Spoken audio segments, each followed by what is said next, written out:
Hello, everyone. Welcome to another episode of Nerd Variety Podcast. I am Josh, and we are joined by Hayden.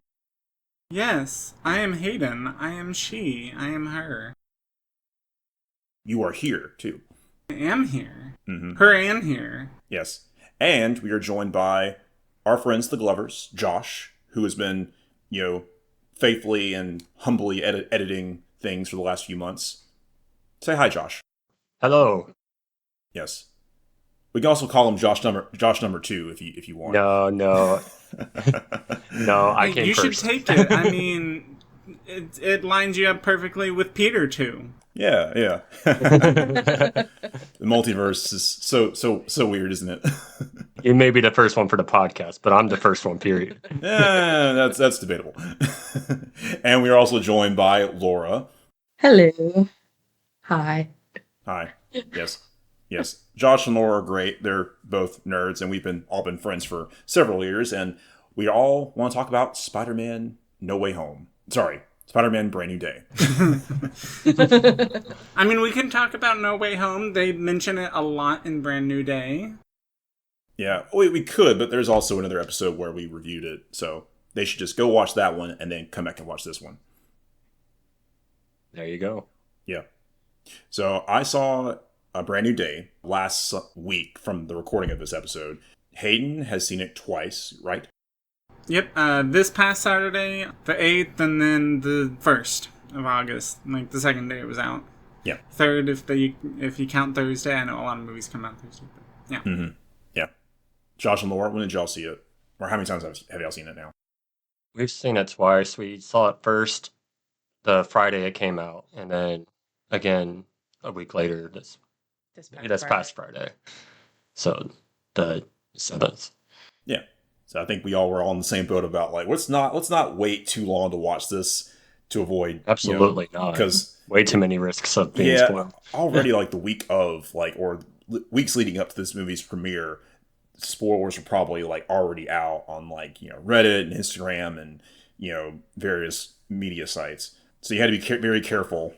It was wild. Like, last Sunday, like the 3rd day it was out, or it may have even been the Saturday that I saw it first. It may have just been later that day. One of those days, I saw like an article or a YouTube video. No, it was a social media post on Facebook. It was like, now that, if we're going to jump into spoilers right away, it was, now that Jean Grey is part of the Marvel Cinematic Universe, what does that mean for the X-Men? And I'm like, it's been not even a week before this is out, and you're already spoiling that in a headline? Oh, before we saw the movie, which was, again, the Friday it came out, earlier that day I got an email from comicbook.com being like, Sadie Sink's role has been revealed. I'm like, it hasn't even been out 24 hours yet. Right. Luckily, the subject did not say the answer. I could just delete the email, but I'm like, come on. Yeah, it's people are just so I guess they're excited to talk about it, but I think people also want clicks and people to look at me talking about the movie, or they want to be the first one to have the scoop of the movie. I think I was on Instagram on the the search function with the feeds, and they show you stuff that they think we think you'll like this. I remember seeing something that looked like her character was going to be have spider powers. There was theories that she would be Mayday Parker, and she would be Peter 2's daughter that's there. But also saw something where it was the Spider-Man meme of them pointing at each other, the live action Spider-Man meme of them pointing at each other, but instead it was replaced by all the Jean Greys, like Sophie, Franken Jensen, and Sadie. And it's I'm not sure what to believe. That could be just speculation, but I'll just ignore that. But yeah, I'm glad we got the confirmation in the movie from watching it. So the beginning of this movie, obviously, just to start a timeline of the movie after the review, we started with what was the first thing? Well, it started basically setting up the 4-year gap between No Way Home and Brand New Day. I actually had something that I noticed even before the movie technically started. Did y'all notice in the Marvel logo, as it was coming out, that it was erasing Peter from each of the scenes that they showed. Yeah. Oh yeah, I forgot about that. I was like, oh, it's a nice little Spider-Man tribute. It's like, oh, that's mean. Oh no. Oh dang, no. dang it. The feels. Poor Peter. So yeah, it did that, then showed, again, the 4-year gap through a montage of Peter watching MJ and Ned go through college at MIT.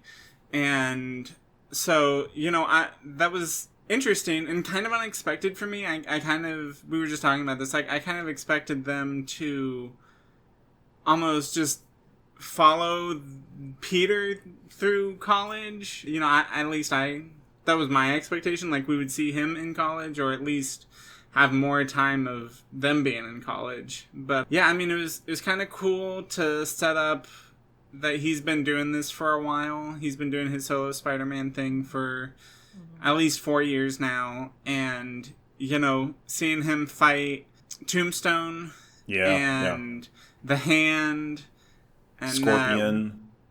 Scorpion. We knew he had fought Shocker, but we didn't actually see that. That would have been a cool scene, I thought, to see. Yeah, well, we saw him fight Shocker in Homecoming, but I think they had. Yeah, I don't know if there was another Shocker that popped up since then, but we definitely see Shocker's gloves. You're right. I forgot about that part. But yeah, I remembered seeing that in the movie, and I was just like, oh, they got a whole series of villains, including ones that we haven't even seen. Yeah. Well, we have seen the Hand in, if you watch Daredevil, you do see the Hand.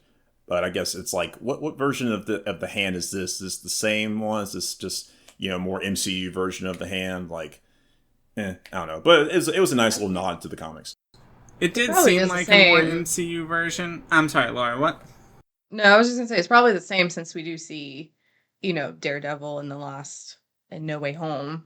So I assume it's like the same. Yeah, maybe some remnant of the Hand from the show. Yeah, I mean, it would make sense in a weird way. They, I guess, kind of introduced the original Daredevil stuff into the modern MCU, especially since we have linked at least Brand New Day to the MCU. Not Brand New Day, Born Again. That's what I was thinking of. Another B one. And yeah, they at least linked that in there, and they linked Bullseye from the Netflix series into the Disney Plus one. So kind of convoluted, but at least that's my way of remembering that they connected those. Yeah, they're getting more in sync with each other. Yeah, we saw him fight a bunch of villains, and then we kind of see that he's been, leading Flowers by Aunt May's grave, but not being very, like, we don't see him being very much like Peter. He's very much mainly just being Spider-Man, like, not really having any social connections, just kind of watching his friends kind of go through college, which, kind of feels like, life as like, adulting life. You just go to work, do your job, and, it's nice if you have friends, but if you don't, there's a lot of people that do that. They don't have, like, a social life. They just kind of work and they're just by themselves. And something that I saw, and I think I shared this with you, Josh, on Instagram. It's not something I picked up on because I didn't grow up reading comic books. I just kind of started reading them within the past few years. But something that I saw that was cool is during those scenes with fighting the villains throughout the years, when they do the slow-mo stuff, it's supposed to replicate some of the old comic book covers. I thought that was pretty cool when I saw that. I'm like, and then the second time, I saw that before I watched it the second time, so I was remembering the covers as I was watching that, and I was like, oh, yeah, that's really cool. Yeah. I like the first issue version they did, and I was like, oh, they're throwing all these weird these villains in here. And it really made you think about, okay, who's the main villain of this movie? Because it's like, we see like a couple of costume bad people. We see Tombstone and we see Scorpion. It's just like, who's the villain of this? But it works with that montage, just showing like, oh, he's just fought a bunch of people in these last 4 years. I do like what they did with the hand, too. How they did get to bring them back into actually showing him fight them. Mm-hmm. Yeah. Kind of. I mean, yeah. If you count that as him fighting them, I mean, it was them controlled. But Yeah. Yeah. Yeah, we'll get to that later though. Let's see. So we see he gets the big fight that happens that we follow is I think a tank going into a damage control building, Mhm. and it's being piloted by this older lady. And when we see a little bit of this in the trailer, and then we see like the weird like she's in the tank, and then all of a sudden it pans to a guard that's like goes like limp and then perks his head back up and starts smiling, sinisterly. And it's like, who?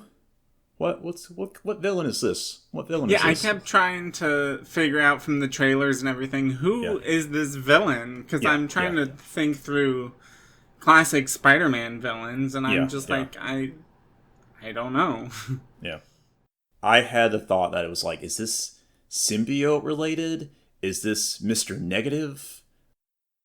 And I know Mr. Negative was a villain in the game, the first game, but I wasn't 100% sure of his like abilities. I knew that he could make people go into like rages and act, like you played the Spider-Man game, Hayden. So I think he like influences them.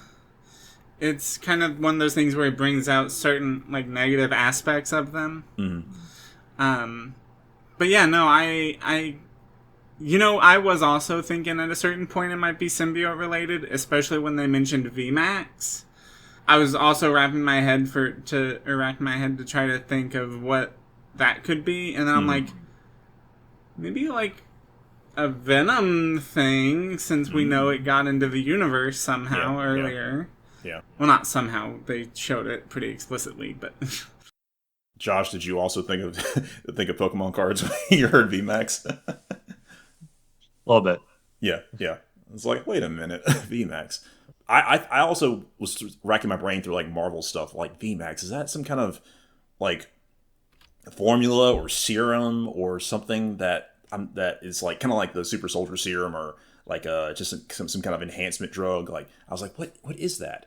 But yeah, it was just the jumping. I was just like, okay, I don't know what this villain could be. And then we go to the damage control building and watching this, and we get introduced to the new director, who's played by Tremel Tillman, who, if you've watched Severance, plays Mr. Milchick, and he's a great actor. He's a great actor in that, and he brings a similar vibe to this character. What's his name? Metzger, I think his name. Who? The new director of Damage Control. Oh yeah, that may be right. It was something like that, something with an M. I remember. I didn't pay as much attention to names like that. I'm terrible with names in general, so whenever there's a villain, especially just with like not a super villain name, it's just like, okay. Yeah, he wasn't revealed to what character he would be in leading up to the movie. So when I saw him, I was like, oh, he's the new director of Damage Control. And then my friend that I watched the movie with, he said like, oh, he's an X-Men villain in the comics. I'm like, oh, interesting. I did read something about it being connected to X-Men, which I read that he's one that uses something to suppress the mutants' power. So they're saying that the technology that Peter invented, he's going to then take it and use it against X-Men, possibly. I was thinking about that a lot during this movie. Obviously with the introduction of Jean and the inhibitor, and just they had a lot of references to the fact that they're kind of building towards X-Men and identifying mutants and superpowered individuals, or enhanced humans, I think is what they called them. It is interesting seeing how they're kind of laying some roots to lead into that. And I mean, I'm wondering if they're going to change one of these stories, at least, when the title's kind of shifting to be another like Civil War, but more similar to the comics version of that instead of the Civil War that we already saw. Yeah, we could definitely see a Avengers versus X-Men movie in a future phase. But, Damage Control has been I think it was they were introduced in the first Spider-Man movie, and I'm trying to think of like where they've shown up in phase. They've shown up in phase 3 after that, but I know they've definitely shown up in phase 4 and 5 with Miss Marvel, and I think maybe with She-Hulk. I'm trying to think of some other shows they've been in. Oh, they were in Wonder Man. They're in the Wonder Man show, and they've definitely taken on the role of a very authoritarian like organization that's like looking to like control and contain threats or whatever they deem as a threat, and just getting away from their original role of like, oh, we're in charge of cleanup from battles and making sure that the stuff doesn't get into the stuff that's left behind doesn't get into the wrong hands. Remind me, at the beginning of Homecoming, was that damage control or was that just S.H.I.E.L.D. that was taking the stuff from the battle? In the beginning of the movie, it was damage control. S.H.I.E.L.D. was still a thing, but damage control was created to like clean up everything. But then S.H.I.E.L.D. went away or got disbanded, and damage control kind of took on the role of like, okay, we're going to be just cleaning things up. We're also going to be monitoring like threats and trying to monitor and contain threats, that we need, that they or whatever they deem as a threat. Yeah, that's what I thought, and it was so it's kind of funny just seeing how Spider-Man and them have kind of always sort of clashed a little bit, not so directly, I don't think, but and then he's just like, oh yeah, you guys are good. I trust you for everything. You wouldn't do anything bad. Right? Well, it's kind of like his innocence, right? Of like things that look good might not always look that way, right? Or be happening. Yeah. Still, we clearly see, right? It's like they're making weapons too for him in case he goes rogue, right? Or in case he does things they don't want him to go into, right? As a way of controlling people, right? And we clearly see, right, that they've already started gathering information, right, about mutants and probably also like original Avengers, right? Just kind of like everybody, and creating these weapons just in case. Or is it just in case, right? Just in case. We would never, we like you guys. You guys are the good heroes. We would never, do anything to y'all. But, It kind of made me think of, well, I guess it depends on which one you look at, but I think it was Tower of Babel in DC. Where Batman had all the things to stop the Justice League. Contingency plans, Yeah. And it's just like, okay, so, yeah. That's never a good thing. Not ideal. Which again, too, it's like how much by the way, his name's Bill, the director. Like how much of that switch of damage control happened because of him, right? If he then he is a villain of X-Men, right? And he tries to get rid of the mutants and everybody. Oh yeah, it's been happening since I think we first saw it in No Way Home, because they were very much like, okay, we identified who Spider-Man is. We think he killed Mysterio or was involved in this killing thing. So they were very like aggressively interrogating him and taking everything that could be involved in that Peter had, and they were also investigating Happy Hogan, and they were just being very like aggressive with like Spider-Man and his Aunt May and his friends at the time. And they backed off once he was, revealed that he wasn't implicated in all that. But they still showed like, okay, we can be a threat, if we put you on our shit list, we're gonna, shit on you.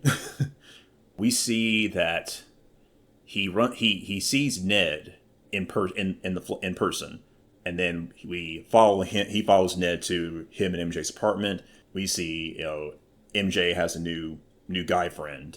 And, I don't think Tom Holland was acting when he saw Zendaya kiss that guy. I'm like, oh no, he's not acting here. This is all he did this all in one take.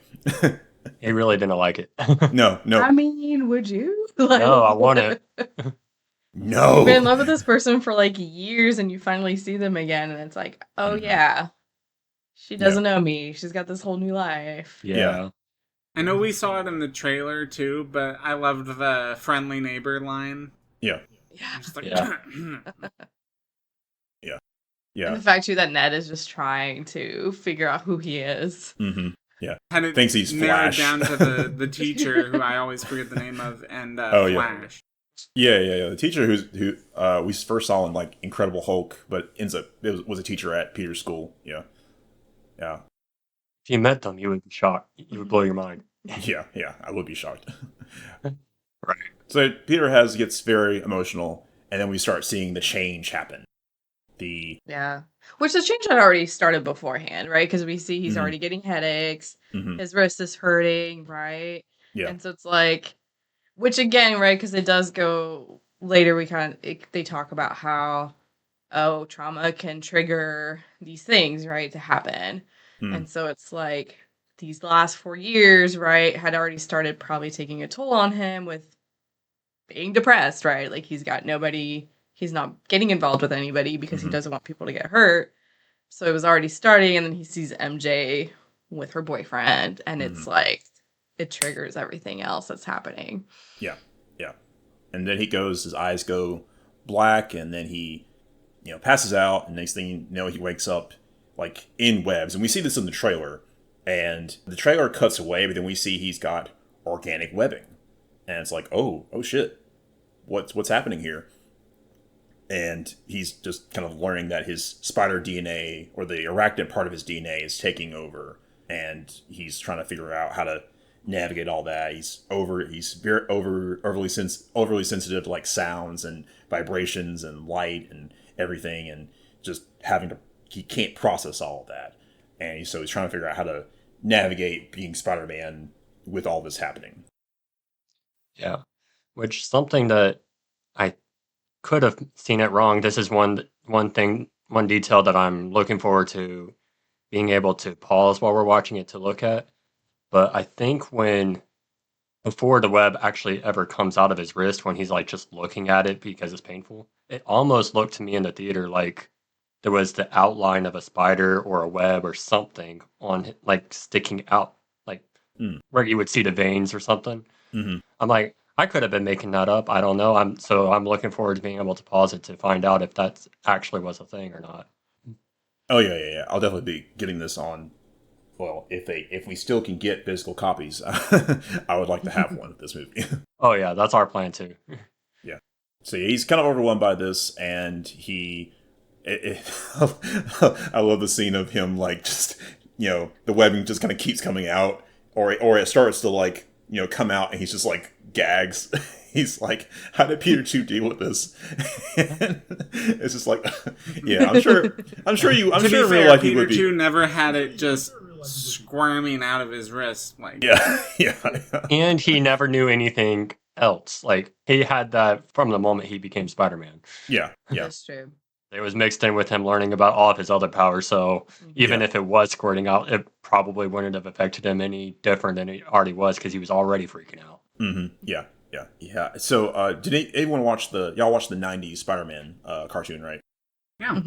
Yeah. With the trailer, and then we're watching some of this, I was like, "Oh, are we gonna get Man Spider like in this movie?"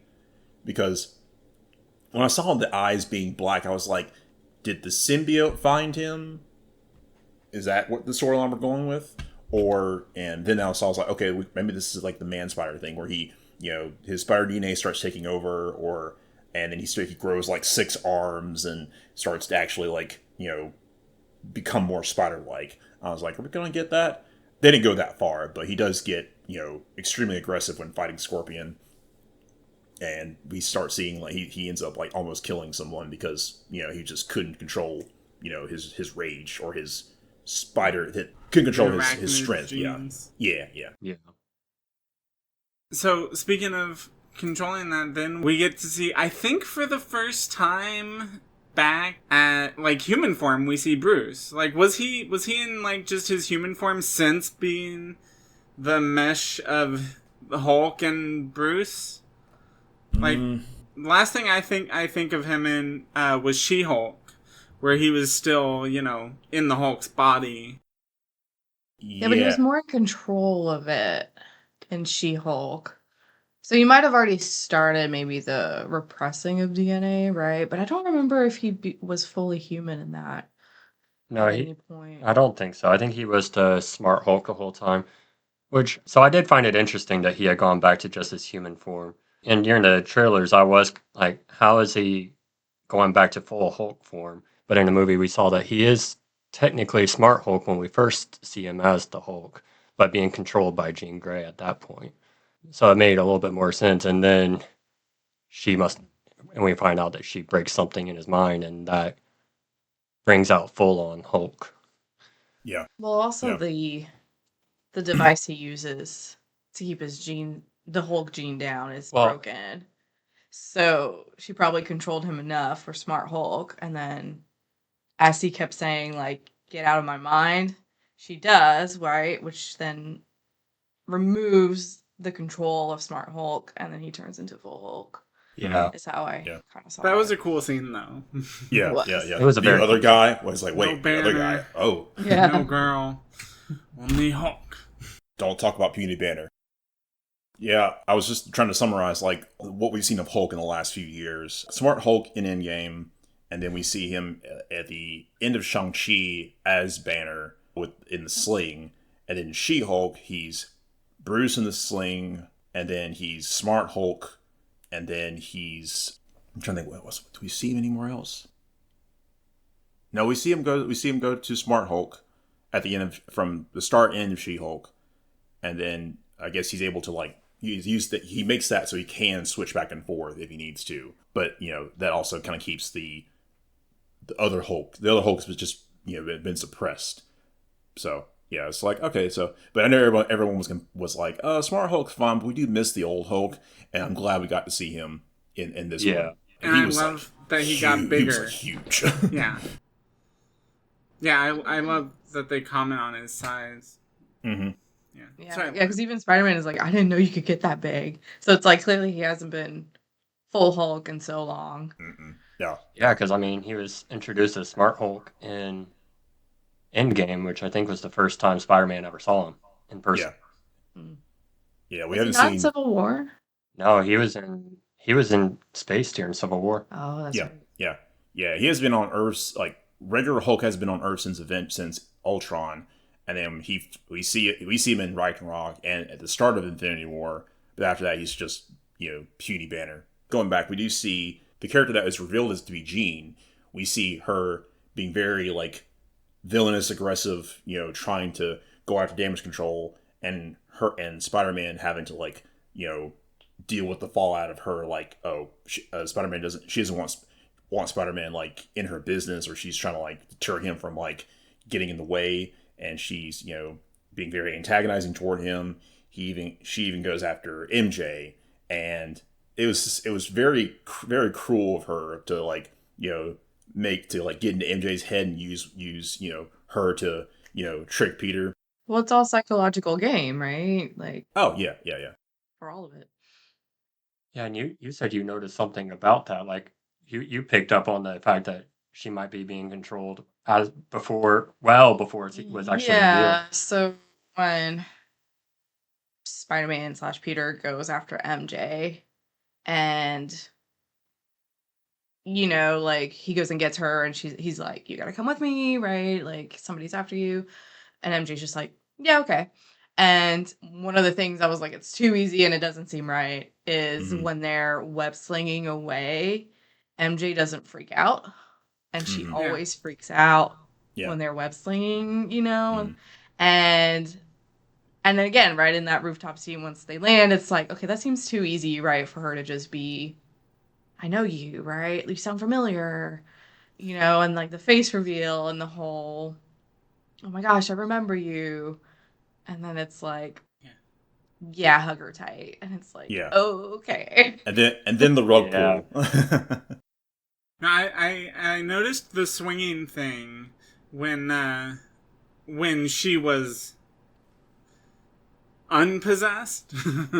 When they were swinging again, you see her like clutch and be frightened. Freaking out. Like, that looks more like the MJ that we've been seeing flying with Peter. Mm-hmm. That's when I picked up on it too. Yeah.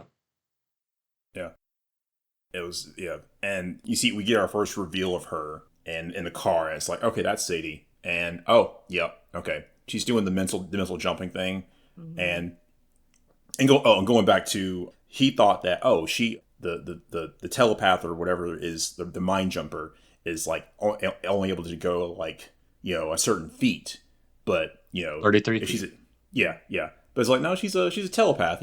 She just needs to find her target and get into their head. Jumping.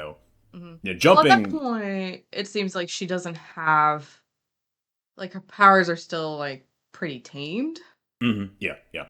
And so it's like, could this part be a little bit of like a power boost, right? Of like she was able to jump a little bit higher from the helicopter to wherever she ended up jumping into. Speaking of, did they say what the time frame was, like the gap between Sarah being taken and the start of Brand New Day? I don't think so. I don't like remember. How long has she been going after damage control, and how long has she had to develop her powers? Because she was still learning with Sarah. Mm-hmm. We know it's been at least, damage control has at least been attacked for a month, and it was multiple attacks, because I know they say that. Yeah.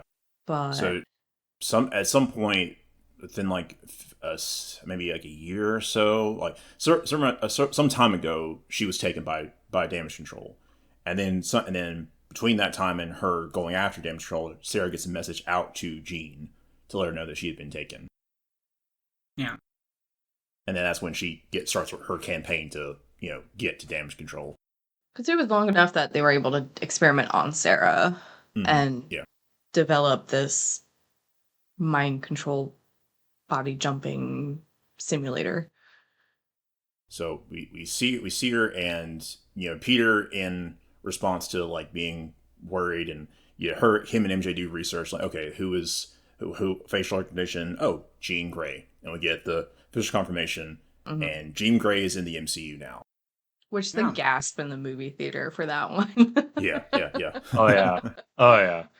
So is she the first mutant that not the first one we've seen in the MCU, obviously we've seen them, but is she the first one in this, like in the main MCU universe, that we've seen them? Because I know we saw Professor X in Multiverse of Madness.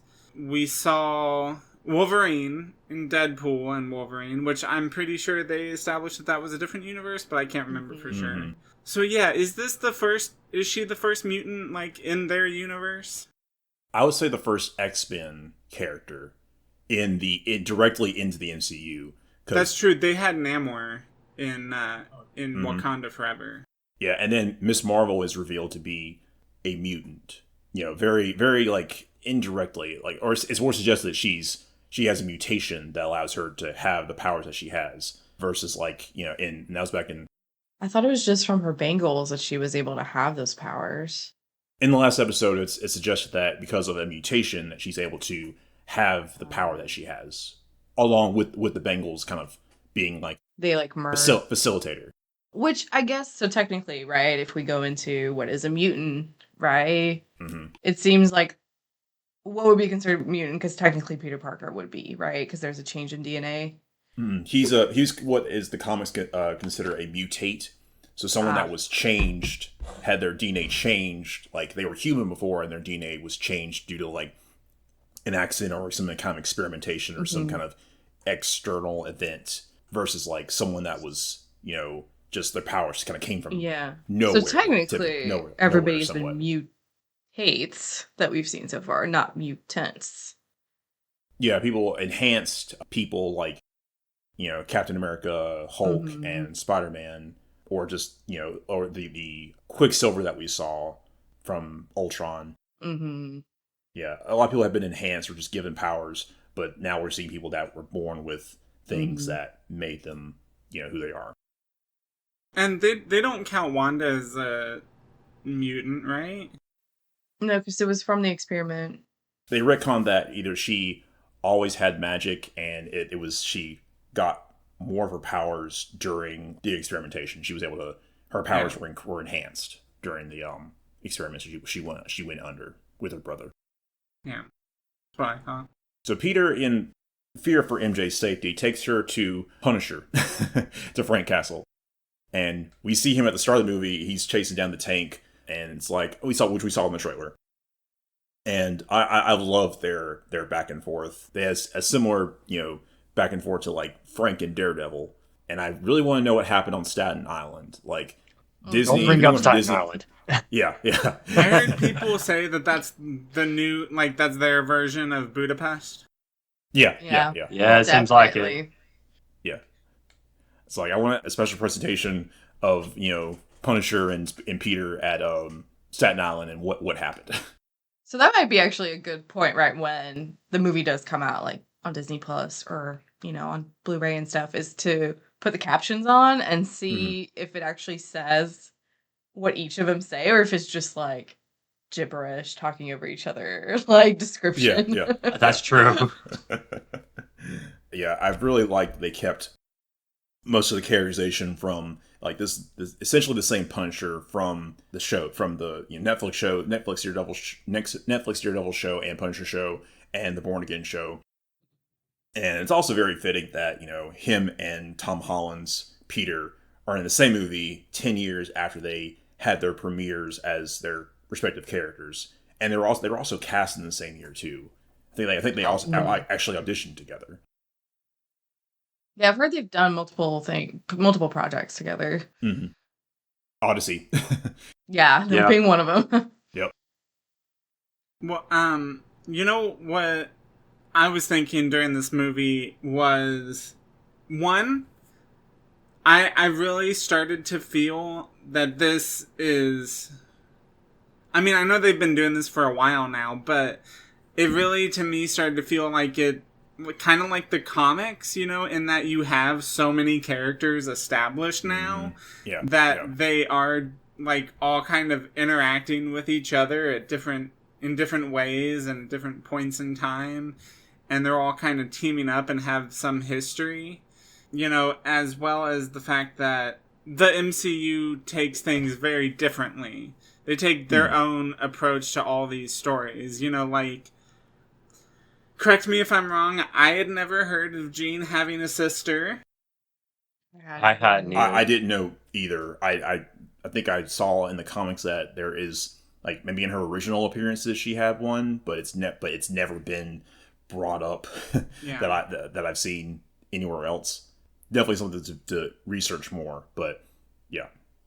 I just got to a point where I was really appreciating the fact that everything is kind of interconnected now, and there's so many different characters and reference material and all of this, but they're taking their own approach to these stories.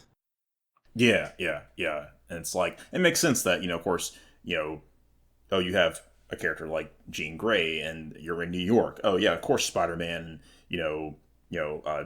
Bruce Banner and Punisher and all the new Avengers. I forgot to mention Yelena, the scene with Yelena in the bathhouse. I'm like, yeah, that was a great. I had no idea she'd show up, but that's a great addition. It's like, oh yeah, the new Avengers are there. Like, yes, this is a fully, like, all these characters are in the same place, essentially. I thought we were meeting in your office. This is my office. Yeah, no, you can tell they're really focusing on the big potatoes and leaving the small potatoes to Spider-Man. And then we get to the lead up of the Punisher and Spider-Man team up against, like, Smart Hulk, because Jean's at damage control, and she ends up pushing Smart Hulk to attack damage control, and then we get Savage Hulk fighting Spider-Man, which is like, yes, great scene. It's been so long. That was such a great scene. Yeah. When Hulk came out, and it was just, especially the clap, Mm-hmm. and against the Punisher, with the ground slam. Yeah. Some classic moves. Yeah. And Punisher does his whole, his and I love how he reacts to just Hulk, just like, oh, that's the Hulk. Oh shit. Mm-hmm. Yeah. He's like, I don't want to fight him. You just trying to get out of fighting the Hulk? Yep. Yes. Yeah, I guess so, yeah. No, what? No, what are we talking about? I mean, I would, but... Right? Right. Yeah, you have, you have powers. You go fight him. I just have a gun. This is doing nothing. And I love that he started the Loki smash, as I feel it should be referred to. And Spider-Man just does his thing and crawls on his back in the middle of it. Yeah. And the funny thing is that Hulk actually remembers, or is able to, like, remember Peter. Yeah. I was just about to bring that up, yeah. Yeah, I was like something about how Banner forgot, but Hulk did not. Yeah. It was weird. And I saw something that's actually comic accurate, supposedly. I've never read the comic, but I saw it online. Yeah. My buddy brought that up after we watched the movie. It's like, how does that work? But it seemed like worked. Because they were two different minds, right? Like Bruce versus Hulk, and Bruce's mind got wiped of Peter Parker, but not Hulk. Mm-hmm. And maybe it's because at the time of the spell, Banner was the one in control. I was just about to say that, actually. Yeah, so maybe since Hulk was not in control, his mind was not affected. Yeah. That's my best guess. Yeah. So keep that in mind, everybody. If you do something against Banner and he forgets, Hulk remembers. Yep. He's like an elephant. Scarier guy remembers. Scarier, let's just say green, rageful elephant. I was going to say, too, because, like, within that scene, right, we, with the gene repressant. Yeah, inhibitor. The inhibitor, chip, yeah. So something we didn't really get into, but, like, flashback a little bit, of when Peter goes and sees Bruce in his class, and they do talk about the theory of suppressing Jean, right, and what that could look like, and the ethics behind, well, what is considered good or bad, right, and who is to decide, right, and we see probably that damage control is already has that mindset of like, how can we suppress these people, but also like in the wrong hands, how much damage is that going to do? Yeah. Peter's so focused on like handling his, the effect of his like increased, arachnid DNA and what that's doing to him, instead of, actually like going to the direct cause of it, which is like, dude, you're socially isolated. You're being more spider than man, so be human. And also love how Bruce is very much like, he's very much like, I wasn't born yesterday. And he's like very much like just kind of, listening to him, but also just like, I'm reading between the lines here. Yeah. Well, we see too then in the scene, right, where they're in damage control and he turns back into Bruce, he realizes who Spider-Man is just because of that conversation of like, this is a universal device I created, and it like kind of clicks of like, oh, you're the kid that I talked to.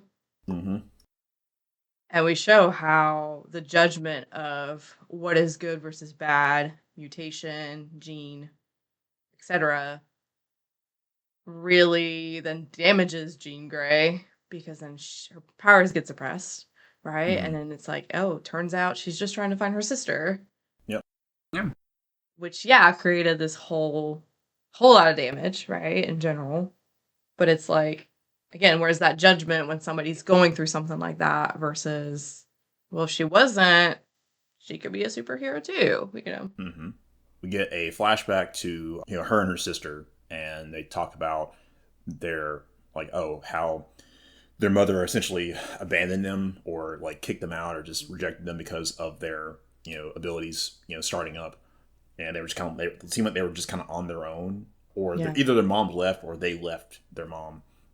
Well, we find out she was in foster care for a few years. When it goes into like the background, I don't remember where in the movie this is, but when Peter looks into her background, well, actually, it's Florence Pugh's character when he's talking to her, and she's like, Jean Grey. Her mother abandoned them. She had a sister. They were in foster care for a while, jumping around. And then once she got out of the system, she kind of disappears. Yeah, we see them doing their jumping thing, which was the whole jumping thing was again kind of a like did not make me think about like Jean Grey being like a major character in this movie, But it's like, okay, it makes sense for like a telepath being, if you're a newbie or very a bit limited powered telepath. Like, oh, how would you take over someone? Oh, you're closer to me. Jump, jump, jump, and yeah, and now it's a meme on TikTok.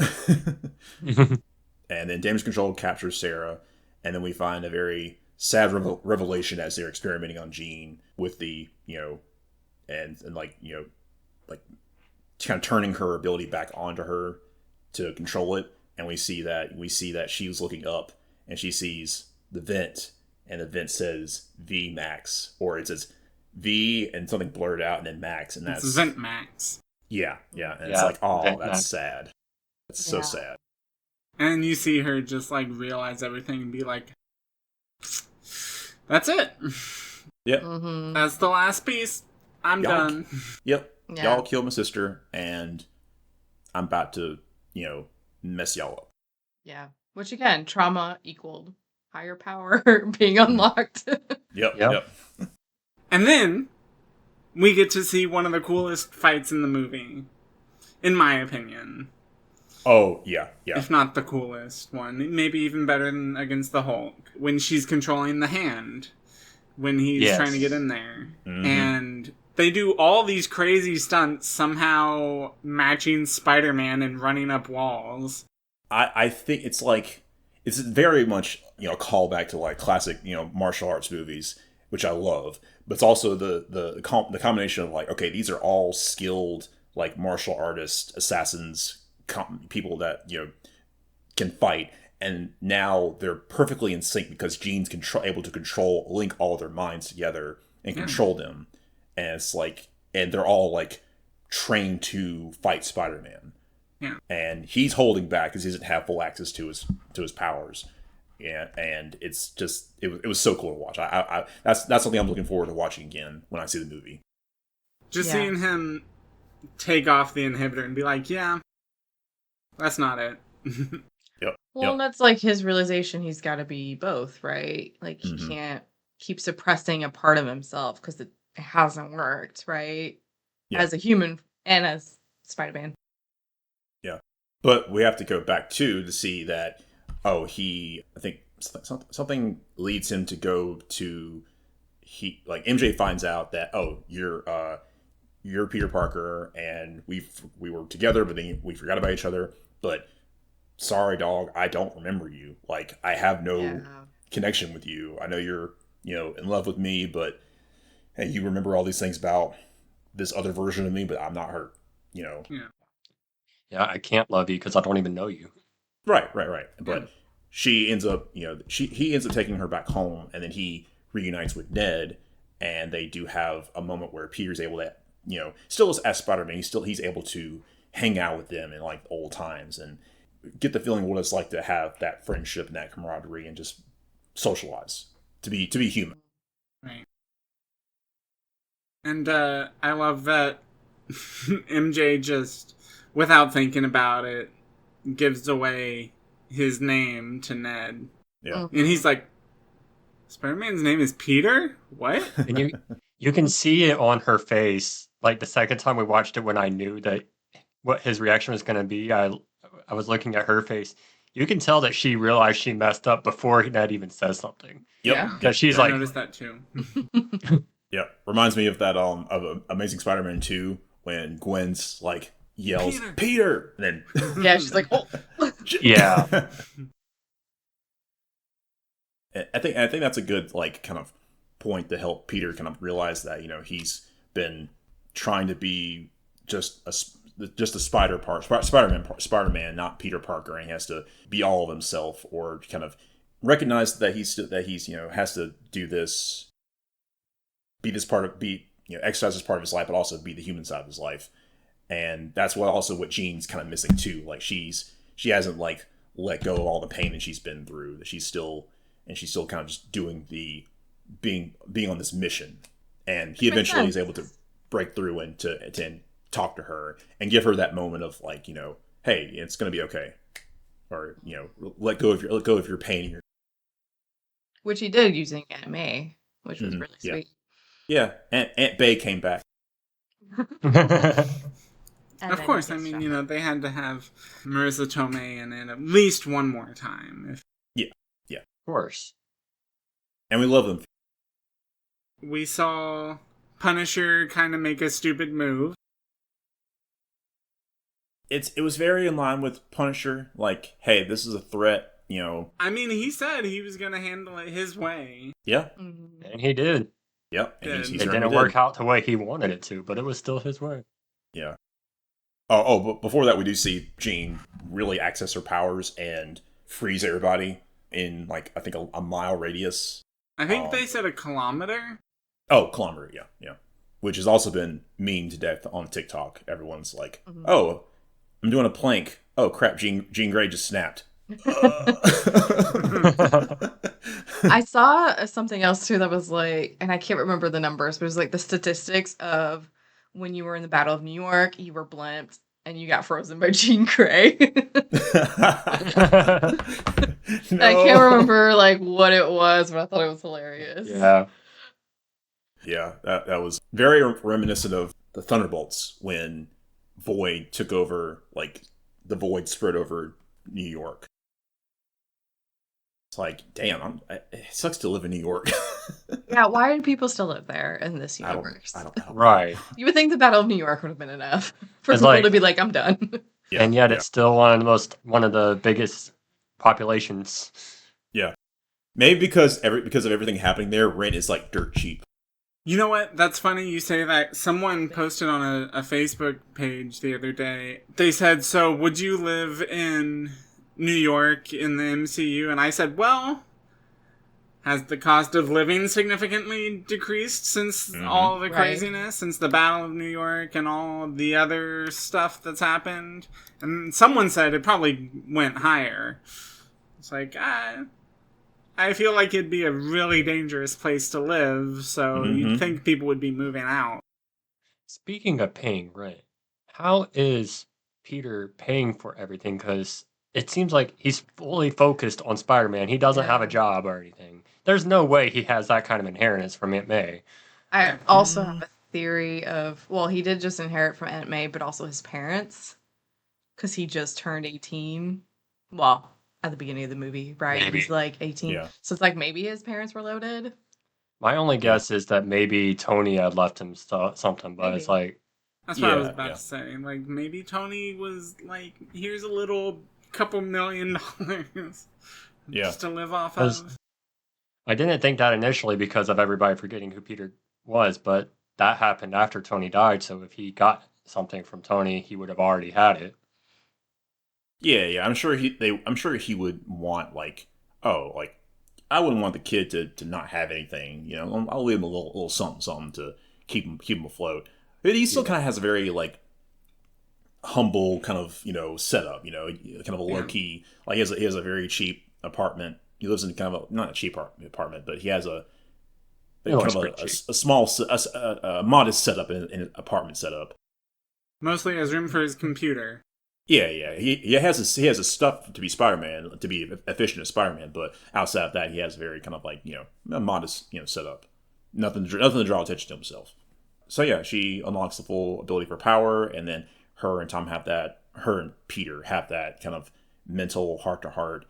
But Punisher, being Punisher is like, I gotta take out the threat, but Peter catches the bullet, and he's bleeding out, and then Jean is able to keep him alive long enough for him to get to a hospital, which is is a cool thing because it calls back to Stranger Things and how 11 was the one with the psychic powers, and now Sadie's character has psychic powers, and she's the one that's keeping her friend alive that is has been mortally wounded by some outside force.